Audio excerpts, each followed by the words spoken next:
Hello, everybody, and welcome to Gingereno 42's Let's Play of Pillars of Eternity. I'm your host, Eric, aka Gingereno, and thank you guys so much for joining me on another episode as we go through the world of Eora and explore the story that is Pillars of Eternity. This show is primarily for those who are interested in Avowed, but they don't want to really play Pillars of Eternity. It's not their style of game, but they still want to see the story. They still want to see the world. This is primarily for you.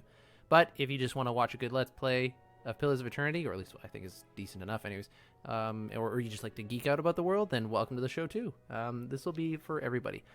A couple of things. I like to leave the developer commentary on, so if you see a little banner come up in the top right section here, it'll tell you a little interesting thing about the game development, which I always think is cool. If that's not interesting to you, just skip ahead in the video until you see that little spot's not gone. Secondly, the one thing I wanted to mention is that I haven't been doing side quests because I've been mainly focusing on the story. However, I think, just thinking about it recently, that the side quests that are kind of popping up now, I think are very relevant to the story of Eora and the main story of this game. So I'll probably dive into that a little bit more. But we'll see as we go. Like I said, I want to focus on the main story for everyone. I'll probably clean up the side quests at the very end of this thing if everyone wants to pay attention to that. But anyways, I don't want to ramble on too much longer. Let's get into the story. Alright, here we are, back at it. I've got my little crew here. It's recently got Grieving Mother added to our party. The lovely, lovely Grieving Mother, who only my character can see, by the way. Everyone else, they look at her and they just see some random Jane Smith type lady. Let's see. How I like to start off each episode is we're going to go into the encyclopedia. And we're going to pick ourselves something in the lore, and we're going to read that, just to flesh out the world a little bit, you know? Where do we want to start with? I think a good one to start with might be the goddess Hylia, because the Grieving Mother is kind of a follower of Hylia. Let's see what they have to say here. Hylia, one of the deities of this world, is goddess of the sky, maternity, creativity, birds, song, invention, language, and the arts. Not known to take a particular physical form, but thought to be present in birds of all kinds. I always find this an interesting mix of things to be a god of. The sky. Okay, maternity. Interesting link there. Creativity. All right. Birds, song, and invention and language and the arts. It seems to be a mishmash of things, but when you start to like really look at them all, you really start to notice the emphasis, I think, on creation or creativity or creating. The sky is the home for the birds, and maternity's, creating life obviously has something to do with creation. I think birds, out of all the animals that Hylia could be represented by, birds sing songs. They're very colorful. They fly in the sky. They have like their own language. It's just, it all kind of is cohesive together. And this gives you a really good picture of Hylia's personality, I guess you say, and therefore her values as well. So there you go. That's the goddess Hylia. Now, that said, what are we doing for quests today? I have to speak with Beodmar in the Deerford Temple. And while I'm here, I might be doing some of these side quests as well. So let's see where this takes us. The temple is over yonder. Let's just... No, I'm going to send everybody over there, not just one. And... let's go.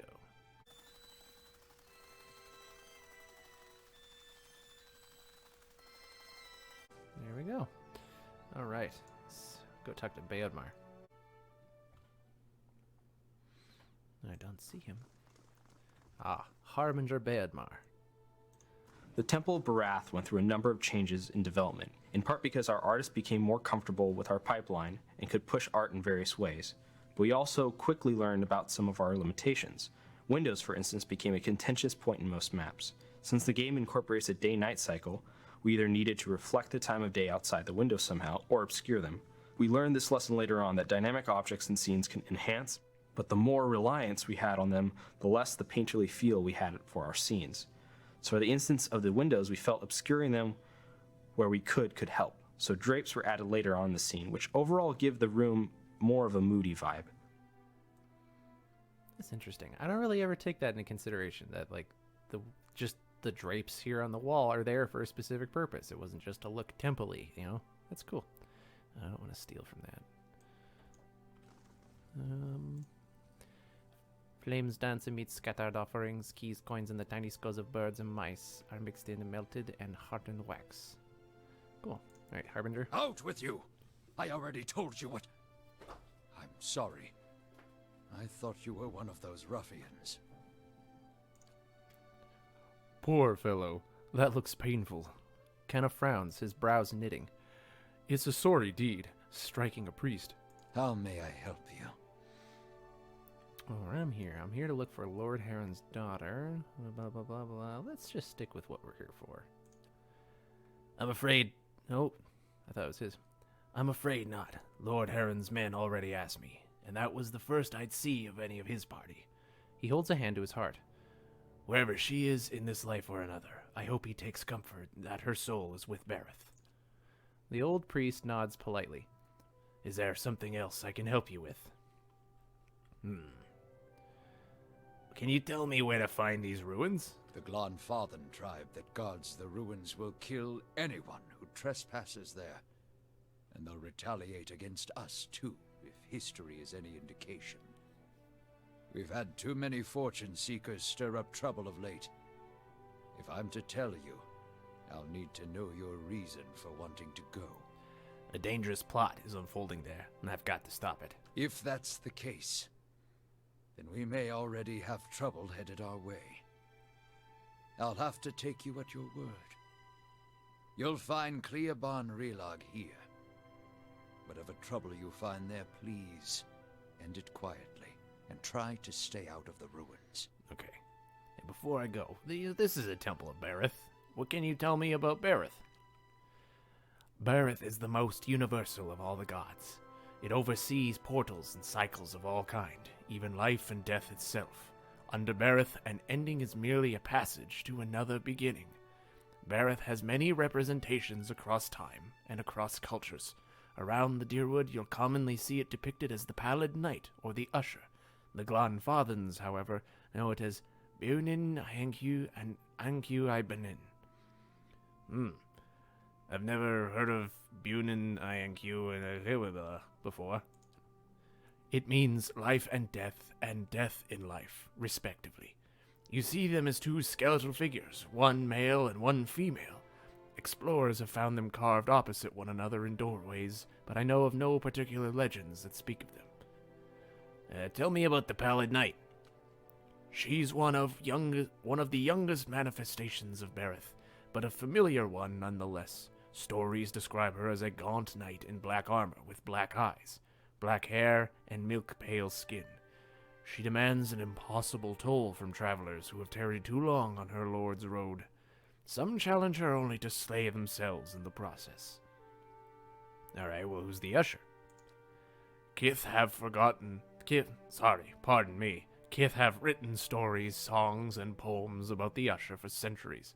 Sometimes he's folk, sometimes dwarf, and sometimes merely a walking skeleton.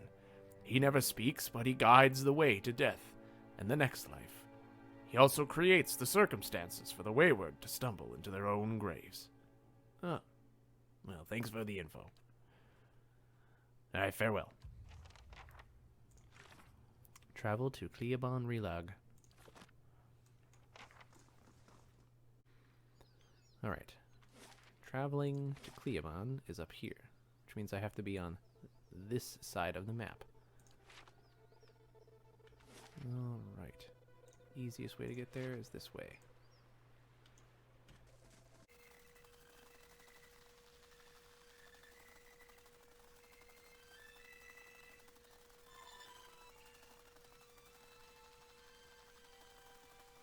Phew, made it. Alright. Oh, maybe I have to go to Deerford Crossing before I can get there. To Deerford Crossing we go. Alright.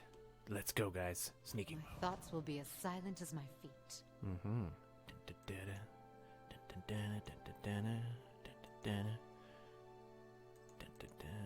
There's something over here. A wood beetle. Alright, in position. Prepare yourselves. It sees us. Alright. Eric, you quit talking to yourself. Get him. Well? Oh no. Everyone, just attack. Don't even think. Just go. That's it! Go, go, go. It was a close one. Hey, He almost didn't come out of that. keeping an eye out. Alright. Oh, hey there, pretty dear. Can I talk to you?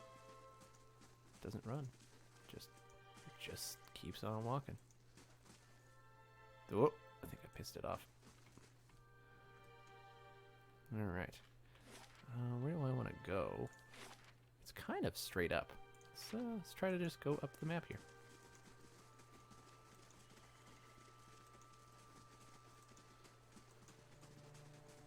Wow. That was quite the adventure. Cliaban Rilag. Alright. Now that we're here, let's see where we have to go. The exterior of Cliaban Rilag was the absolute first level ever generated by our art team for Pillars of Eternity. Since we were still in our prototype phase, we hadn't established a name for this dungeon yet, so some of the team affectionately began calling it the Valley of Hector, after our lead environment artist who built it, Hector Espinoza. You may have seen it in the early art tests we released early on in the project. As a testament to Hector, this area remains nearly the same as it did since its initial conception. The iconic statue of Barath's different incarnations hanging over the entrance of the dungeon have been an image we consistently revisit.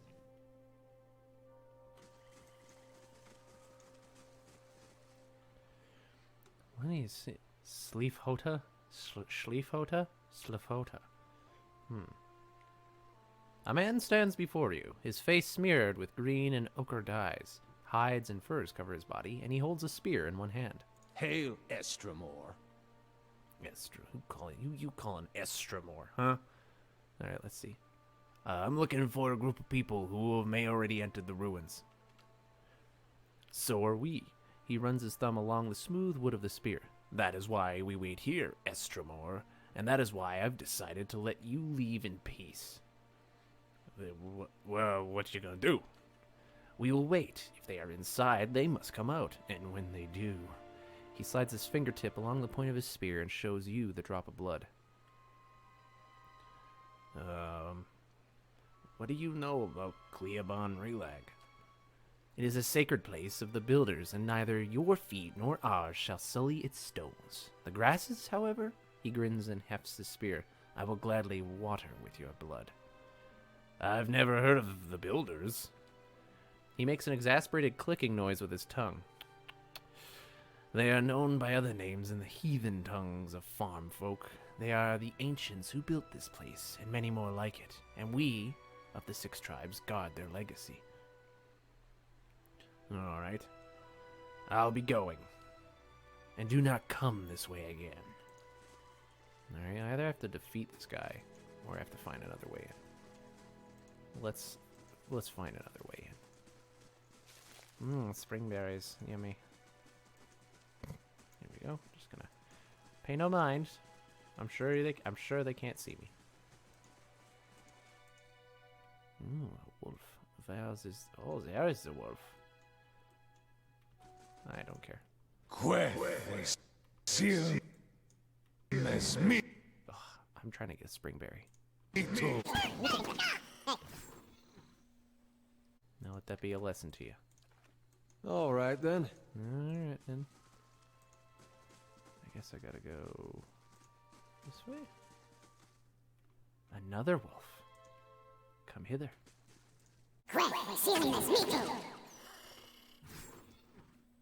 Alright. Another wolf. So much for you. Alright then. Well.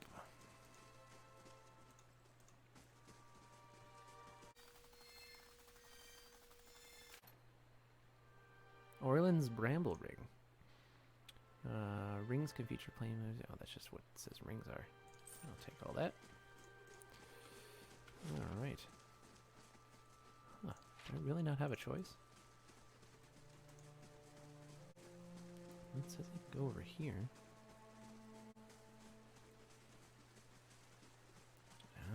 see, I wasn't clicking in the right spot.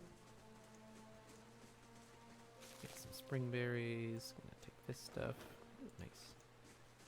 Take me some camping supplies. That sounds good. Alright, what do we got here? A broken bridge lies before you. Most of it appears to have crumbled into the river centuries ago. Wow. Way to read that properly. The most of it came into the river centuries ago, leaving two jagged ledges on either side of the river. You can see that here. It's both the two jagged sides. Alright. You see a yawning passage into the mountain on the other side. You might be able to jump across the gap. Jump to the other side! Kana misjudges the gap and barely makes it across, spraining a wrist in the process. Yep, look at that. Kana has a sprained wrist. It even specifies sprained wrist. That's cool. Alright, I guess we're gonna go inside the thing now. Ooh, this is cool though. Look at this.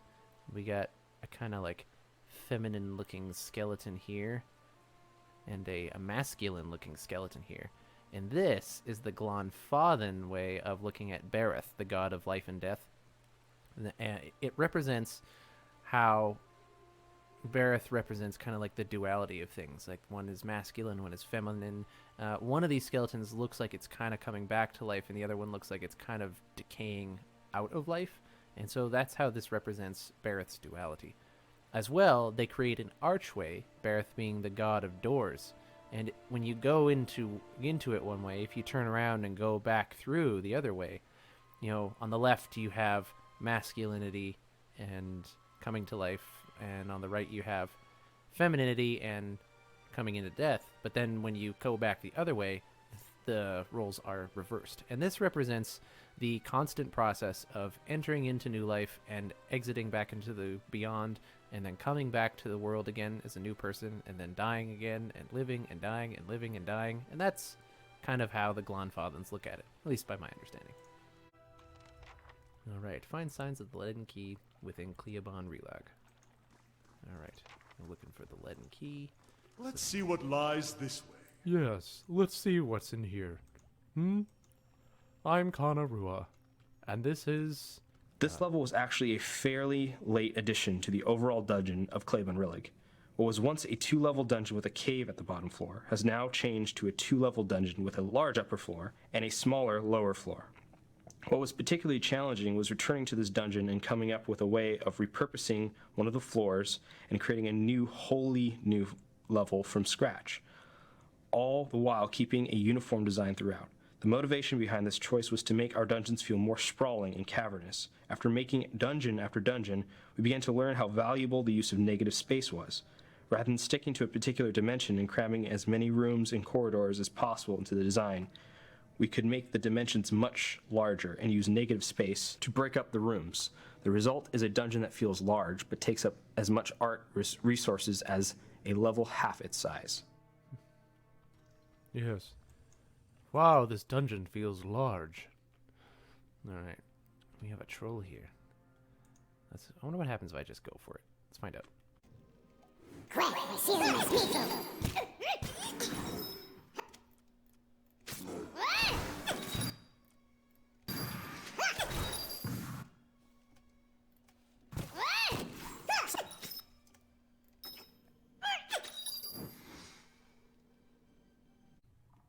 The benefits of playing on storytime mode.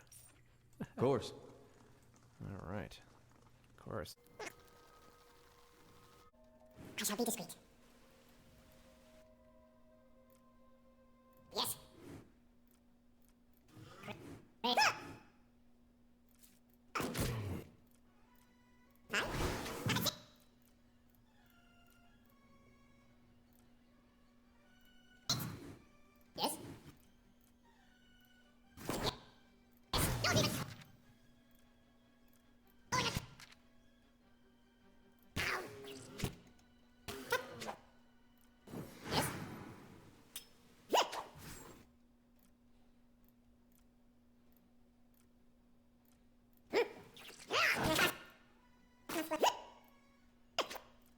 If one repels my touch. That's it. Praise God. What? There's a lesson to be taught. Following your... Let's end this.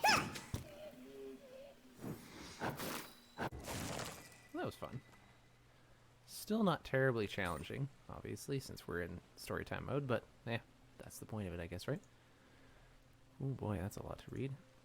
Savages massed at the gates with their arrows and swords and spears, yearning for conquest and plunder. Their chieftains and warriors feared not vengeance of gods, nor the wrath of their enemies. Death would not punish them. All right, then. That's my sentiments exactly. What do we have here? Bloodstone.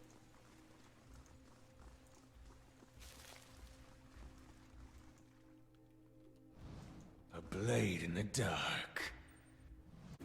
All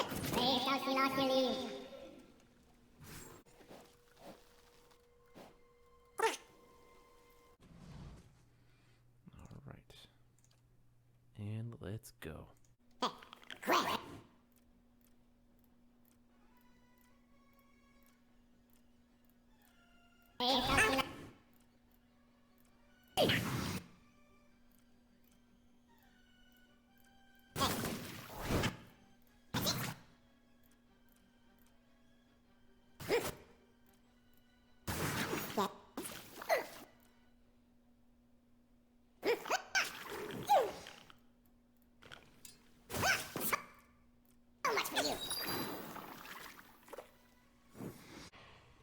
Ooh, got a little close there. You alright there, Aloth? Alright. All right, then. Cool. All this fun stuff.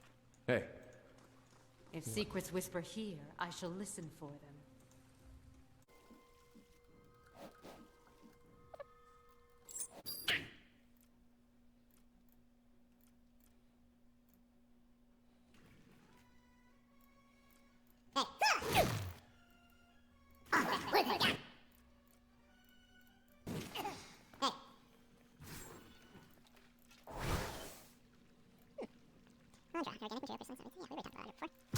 All right, then. Oop, there's a Trollsky. All right, you, and you. You're not.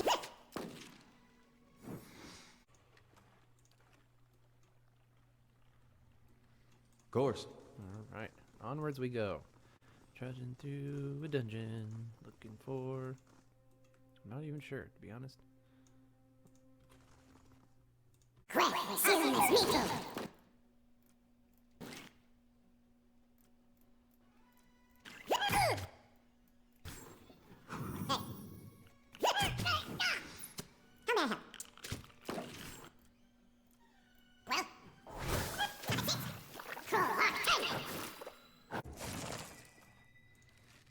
Alright. All right, then. Never could Picos according to their chiefs. What? What does it say? Never could Picos accord with their chiefs. Ah, can a people find order when sunset brings darkness, but never a map to in the stars of the sky? They shall see nothing while I see much. Oh.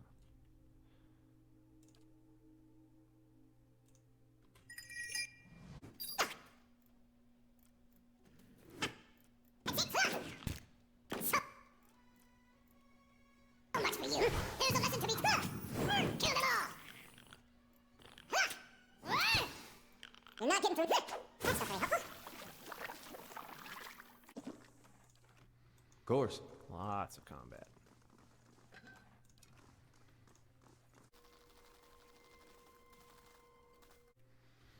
Ooh, this one's a fun spot. I remember this. Quick! Ooh, crap. I should have done something else first. Oh well. They seal this meat tube. Ah, darn it. Let's end this! Follow your foot to car. That's it. Yes, your tail ends here. It's my mind feels sharp as steel. Alright. Now, before I continue on, I would like to heal my dude here and my dude there. Alright.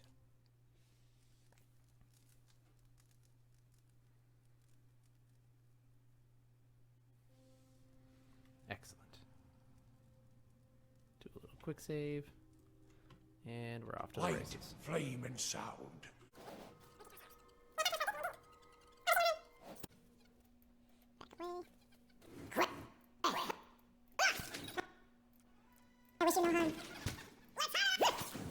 getting through.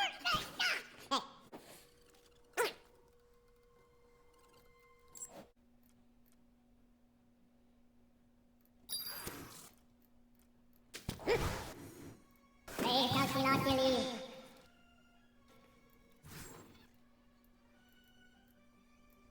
That's not very helpful.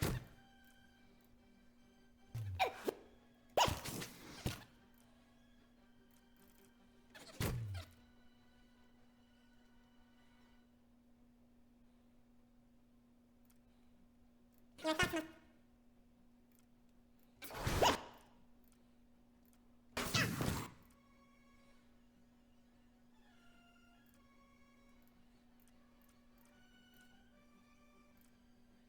Well, stand still. Brave thou shalt not believe. I have them.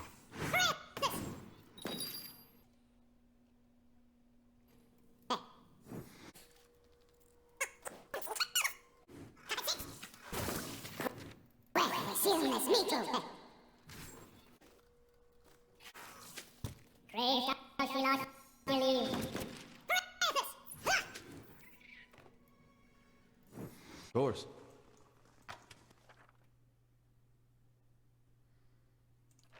Just like an Ederan to go down fast.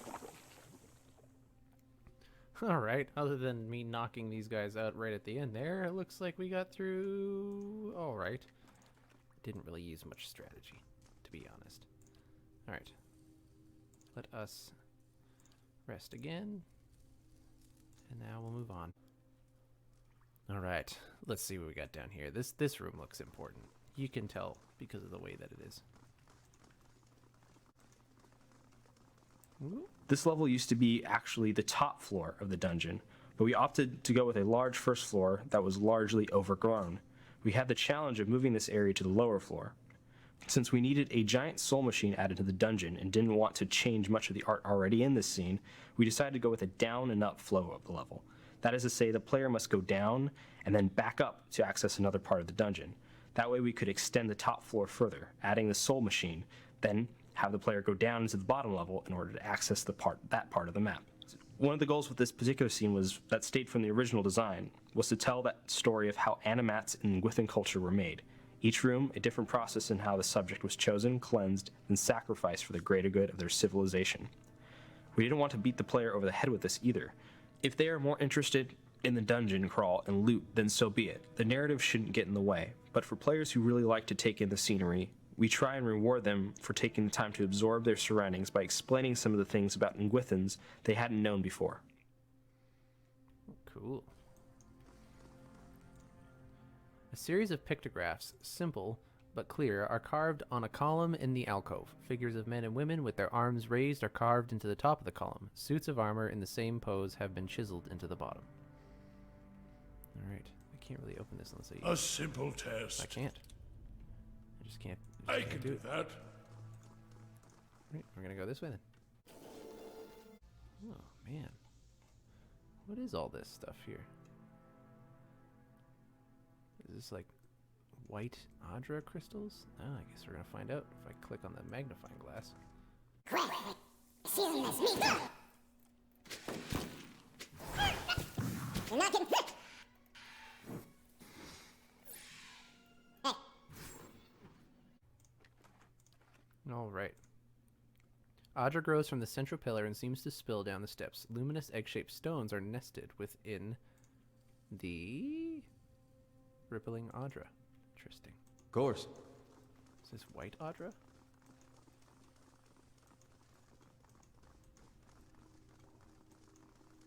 Huh. Interesting. If Ooh, an animat.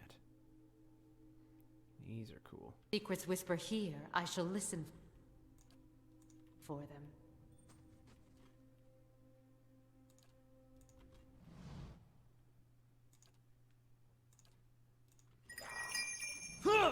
What are you doing? Brave thou shalt not believe. Alright then.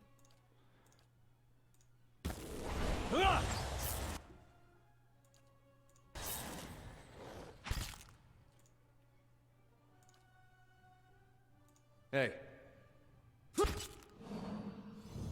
Hi? That's it!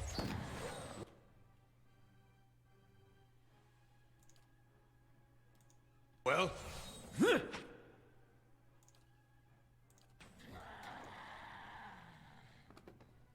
Crawl! Just an added measure at the end there. All right. Ooh, binding copper. Tight coils of gleaming copper. Shattered animate armor.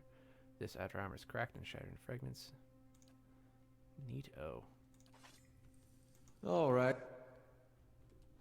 Then. Let's see what's in here first. Base. Very cool.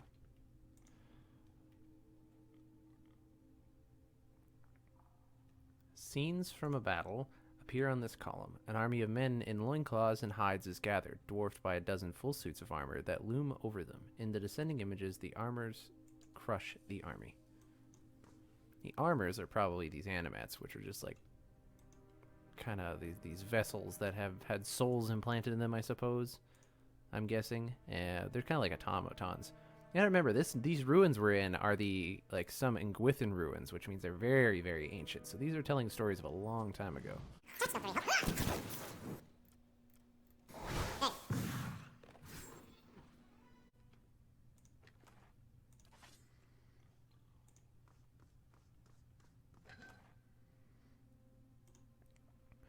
Moonstone. I wonder if these are those things we saw in the other room.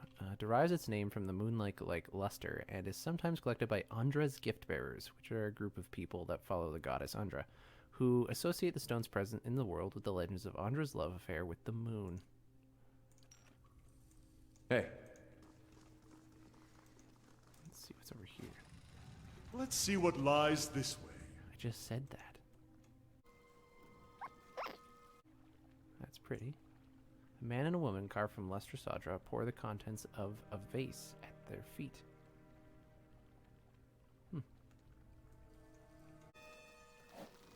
This is that door that was locked.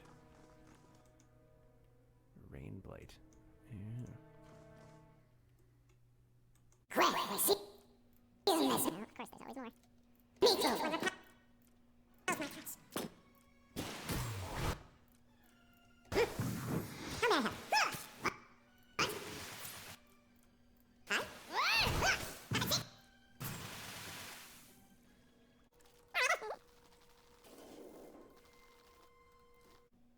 Well, I see. That's me too.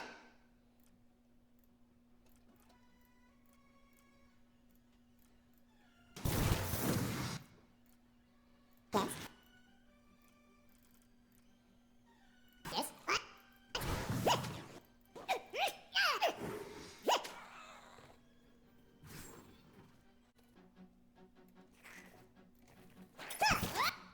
Brave does he not believe.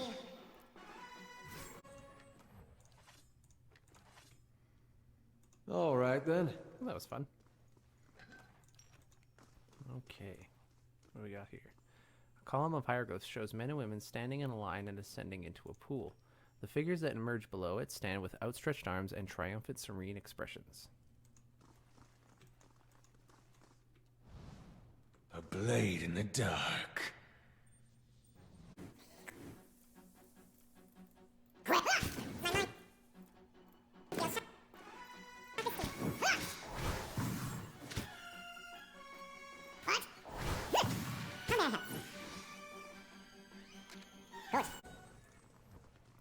Time was a veil to the godless, no blessings to reap and no mercies to sow.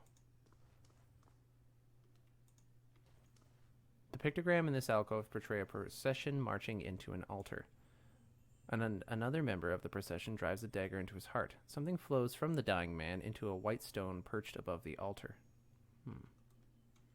Keeping an eye out. Yeah! Brave does he not believe.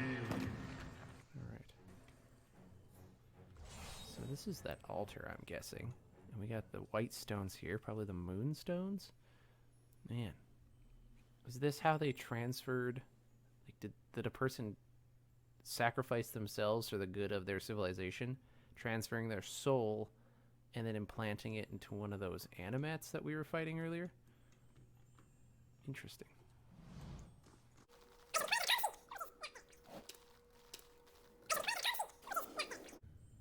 Oh man, this is just the starting room that I was in. Alright, back we go.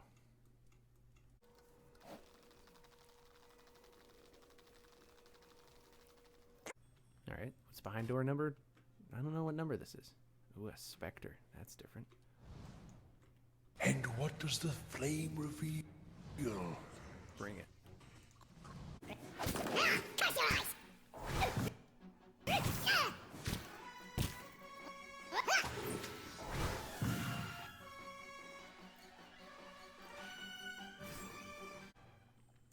Level up. Cool.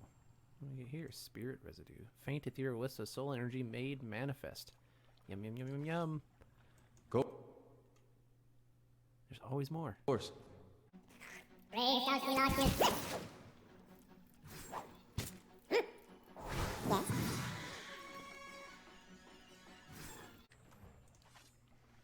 Ooh, this is interactable, but we're going to see what this says first. Leaving their bodies to offer their souls and forsaking the weakness of flesh and enfeebling of bone, the barbarian godless succumbed at last. Oh, the barbarian godless. So I'm going to guess that these Ingwithan people were taking people that they viewed as barbarian godless, and they were sacrificing them to power their animat soldiers. Oof. Of course. Some dark stuff. Water. We have here an Adra and an Ingwithan key. I'll take that. And then we're going to go find where this key goes.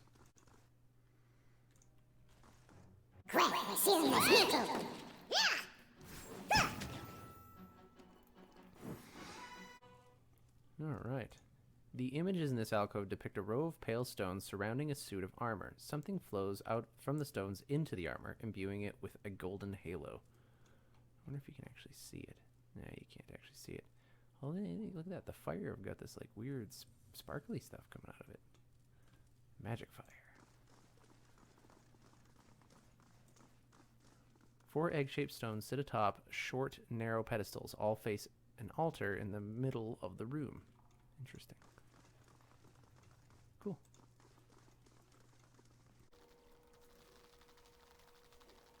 Quick, we're sealing this meat to still alive? I need something sharper.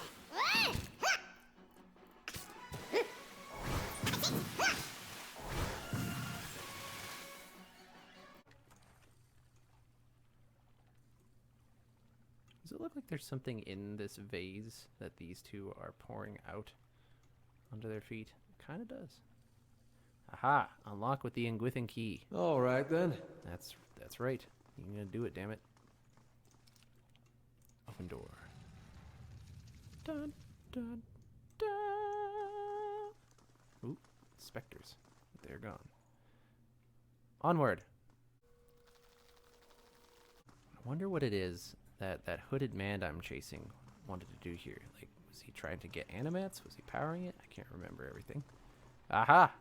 One of those machines that we've seen. Oh, okay. Well, before I go running to it, let's see what else is sitting around here. What's this?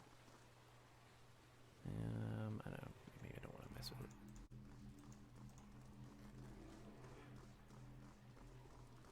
it. Doesn't seem to be much else in this room. Oh! Cutscene.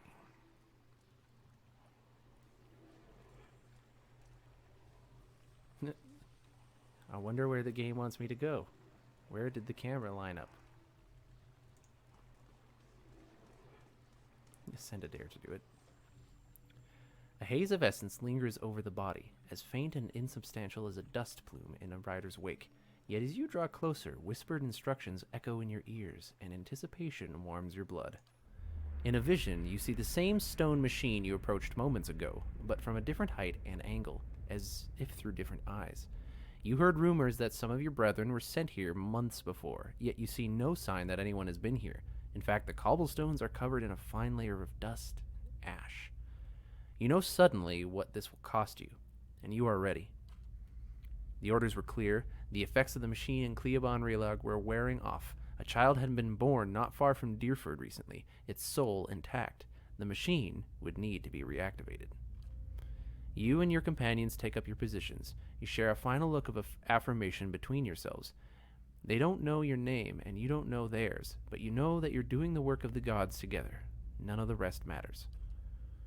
The two carved bands of stone in the middle of the machine grind into motion. They rotate in opposite directions, picking up speed until they spin like freshly greased carriage wheels. A wind shrieks through the cavern, accelerating with the stone rings. You press your hands to your ears and grit your teeth against the noise. You're about to shut your eyes when you glimpse some new movement. Rows of triangular flaps around the machine open like petals. You don't know what's happening in the machine, but you feel a tingling at your extremities. Searing pain spreads through your body, a hot knife separating every tissue and ligament within you. All the while, it feels as if you're falling toward the machine, your stomach mashing against your spine. What happens next is too fast to process. You awaken from the vision and find yourself kneeling and gasping for air, holding your head. You let the tiles between your knees gently come into focus. As you catch your breath, you remember the strange scene you saw outside Kilantlis, where several robed figures fell amidst a howling bivouac. Looking at the ash scattered across the cavern floor, it is apparent that the leaden key has been doing this, whatever it is, all over the Deerwood. Da, da, da. Alright. So we have progressed through Death's Gate vision. You say, I saw a vision of the leaden key, agents surrendering their soul to the growth machine. They performed the same ritual outside Kilantlis, which was at the start of all this Let's Play stuff. Which means they'll do this all over the Deerwood. The thoughts of one of the agents suggested that they were there to ensure that the infants in the area would remain Hollowborn. Oh, cool, I got money. That's always nice to hear. Yeah, so it sounds like these machines are actually causing the Hollowborn Crisis, where all these children are being born without souls in the Deerwood. Huh. Something in the aether hums and buzzes through your teeth. Interesting. Time to go, I guess. So what am I doing with this right now? Oh, I have to take this information to Lady Webb. That's right. You hear running water and see a small stream that carves its way into the mountain. Inspect the stream. A shallow bottom flickers and wavers under the water's edge, but as you look toward the tunnel, the bottom disappears into darkness. From here, it's impossible to tell how deep the stream is. However, a faint light plays along the walls of the tunnel. The echo of rushing water suggests the tunnel and stream continue for quite some distance. We're going to wade into the tunnel. You take slow, sloshing steps toward the mouth of the tunnel, holding yourself upright while the current tugs at your legs. The cold water leaves you gasping as it rises past your waist. You fight to control your breaths. The stream bed soon drops from out underneath your feet, and the current pushes you toward the tunnel with growing force. Swim into the tunnel. The current pushes you through the tunnel faster and faster, tugging you downward over your head, and the tunnel narrows and drops, leaving only a thin pocket of air. You take a final deep breath before the current drags you into the depths. Rays of light pierce the darkness, but the current is moving too fast now for you to see more than flickering glimpses as you speed by. You keep your hands in front of yourself and focus on avoiding the jagged rocks that appear suddenly in the darkness, jutting from the walls. A light winks you up ahead. You're approaching it fast, but it looks to be the mouth of a second, smaller tunnel. You might be able to reach it, but your lungs have started to ache. It's hurting my body, but I want to know what's in there. Grab the edge of the tunnel. You wrap your fingers around the rocks lining the tunnel and peer into it. It terminates at a dead end, but something glints along the rocks at the far side. Reaching it would be a challenge for anyone without strong lung capacity. Who has got strong lung capacity? I'm going to say Eder. Eder pulls himself into the tunnel, executing deft scissor kicks while the passage narrows. At the end, he finds a skeleton with a handle protruding from its ribs. Eder pulls it free and pushes from the wall, propelling himself back toward the main tunnel. Constitution 16. That means he succeeds, I'm guessing. Swirling and tumbling through the darkness of the tunnel, you at last see a halo of light above and swim and kick toward it. At last, your head breaks the surface. You gulp air into your aching lungs and pull yourself to the edge of the pool. Crawling out of the water, you look back into the cavern around you as you massage feeling back into your aching, cold, numb limbs. I gained the item, the Rose of Salt Hollow. Nice. What is this? No, it's a unique morning star. Look at that. Sometimes you get some really cool lore from this stuff. So the Rose of Salt Hollow. Unique morning star, two-handed. A young weapon with a relatively short history. The rose was forged from blackened Emeron steel and topped with a wickedly thorny bloom of petals. The morning star resemblance to its namesake doesn't end with the head. Its long, faded black shaft also features small horns along its entire length, causing discomfort to even an armored wielder. Hakran Grist, a successful adventurer from the Raed Saren seaside village of Salt Hollow, had the gnarly weapon made after his friends joked about how nothing could grow in the alkaline soil of their home. Hakran used the rose to defend Salt Hollow from bandits and to help his comrades kill two sky drakes who had made their lair near the road leading into the village. When Salt Hollow no longer held the wonder for them that it once had, Hakran and his friends made their way to Deerwood to seek their fortunes in the ruins of Ergalanfath. They have not been heard from since. And I'm guessing that skeleton we saw was indeed Hakran himself. Neato. Let's put that in the inventory. Where am I now? Oh, I'm back at the start. Cool. Well then, I guess we got what we wanted. It's time to head out. Ooh, but we have a spotted troll that was... Not a spotted troll, we spotted a troll. Gingereno, you silly guy. Alright, one last troll. One last troll for the road.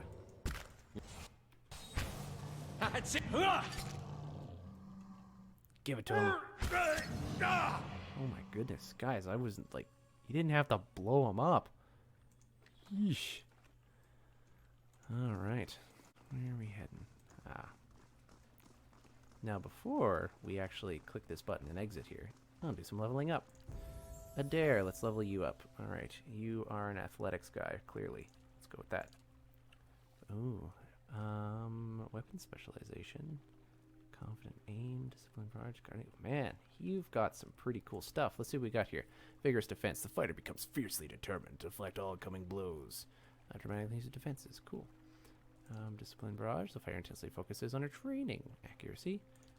Guardian stance. The fighter devotes all his energy to defending allies. Okay. Into the fray, the fighter lunges through battle, pulling an enemy into immediate melee range, causing pierce damage and leaving them dazed. Ooh, that sounds nice. Weapon specialization. Grants damage bonus with all weapon types in the specialization. You would benefit from a ruffian, plus 15 damage with those. I like Into the Fray. That actually sounds like a good one. Level 5 fighter. There go, Eder. Kanarua. What do you got? 6 points. You're mostly a lore guy. There you go. Take the lore. Lo, their endless host, the Harbinger's doom. Interesting. Okay. So I am going to try to choose one new phrase for one of these things. Let's see. One dozen stood against the power of a saint. Ryman Ross followed the footholds of Carthage. Handed Elon knocked her arrows with speed. The fox and the farmer did run and leap. Below their endless host, the Harbinger's doom. I like that one. That's it. That's metal. I like that. It generates a field of terror, frightening enemies in the area of effect. Yes, please. One for me. Level up. I'm also going up with lore. Ooh, except I chose this for him, so I get to pick something else this time. One dozen stood against the power of a saint. Ryman Rost. You know, I always see a lot of cold themes in death metal, and that's the stuff I'm going with. Allies leave a hazardous trail of frost wherever they move, hobbling and causing freeze damage to enemies. Heck yes. That's good. Everybody levels up. Aloth, what do you get? You get more lore. Okay, now, again, what is the heaviest metal stuff I can find here? The most deathiest metal. Arduous delay of motion, calm the draining touch. Crackle. Ooh, I get to pick two.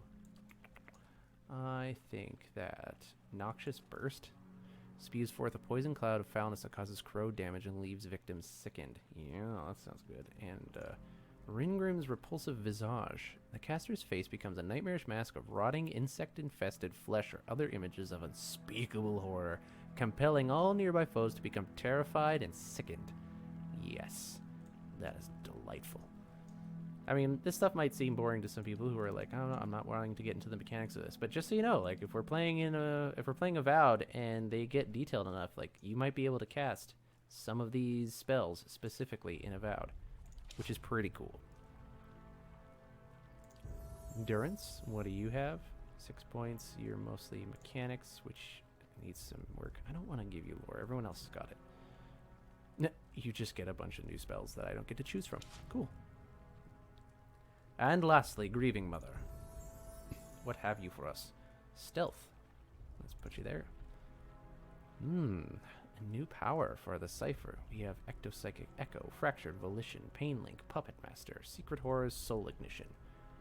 Well, I mean, I'm thinking death metal. And I mean, Puppet Master, Metallica's not death metal, but I mean, like, you know, it matters. It made a difference. Secret Horrors, Soul Ignition. Man, all of these would make great death metal album titles. Okay, well, I'm going to do that one just for the sake of it. Destroys the target's psychic defenses, leaving them dominated by the Cipher. Oof, that's a good one. Fractured Volition. That's an enemy's memories to bring vivid recollections of past failures to service, leaving the target hobbled and weakened. That's pretty good. Secret Horrors, Soul Ignition.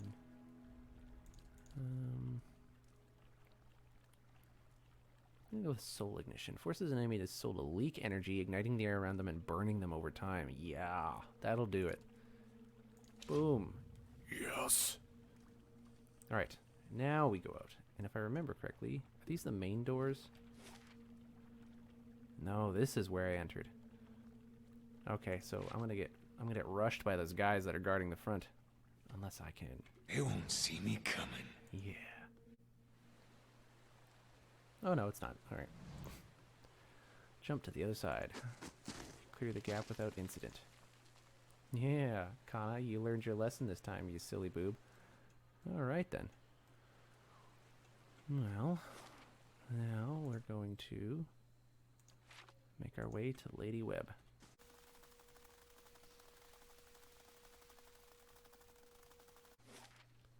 Alright. I guess the place to go would be all the way back here. Alright.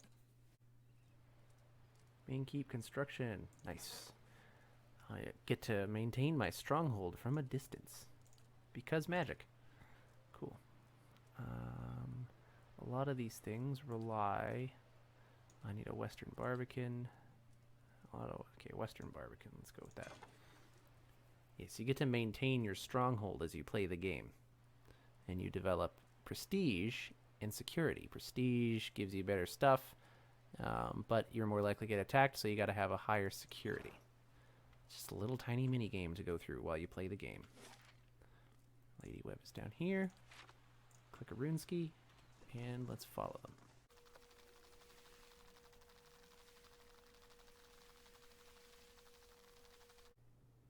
All right. Lady Webb. Lady Webb. Lady Webb, where are you? I knew where you were, though. Let's go. How fares your search? Let's see. There's something I can tell you about the Leaden Key's operations. Well, let's hear it. The Leaden Key is manipulating a group of Ingwithan machines that span the country, and it seems to be calling the Hollowborn epidemic. I had feared they might be involved in Widewind's legacy. It seemed too extreme even for them. How naive I've been.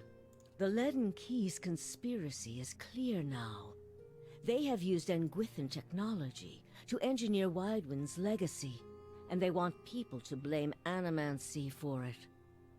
As we speak, the Duke is holding hearings in the palace. He is listening to arguments for and against animancy. When they finish, he is expected to decide whether to outlaw it. It seems the Leaden Key has been pushing Deerwood down this path for for some time. I, for one, would enjoy seeing their little scheme fouled up at the last moment. Our Duke must hear what you have to say. Unfortunately, the hearings are closed to the public, which makes the Duke inaccessible until they are completed. However, certain groups have been invited to attend. You might get in with one of them if you aren't above a little pandering. There are delegations from the Knights of the Crucible, the Dozens, and from House Dominel. If you can gain the support of one of those groups, that may be your best way in. See what you can arrange. All right then. So the Lead and Key don't like animancy, so they're trying to make it so that the government outlaws it by ripping the souls from children's body and blaming it on animancy. Whoa, that's rough. All right, so I gotta go to the animancy hearing. I need to talk to one of these three groups. Let's see. I want to discuss... Oh, sorry. Ahem. I want to discuss the animancy hearings at the palace. What of them? Wouldn't they allow a guest of Dunir into the hearings? We would only do that as a last resort. Walking in with one of the three invited groups puts you in a position of influence. Walking in alone as a representative of Dunreed Row would earn you distrust among all the rest.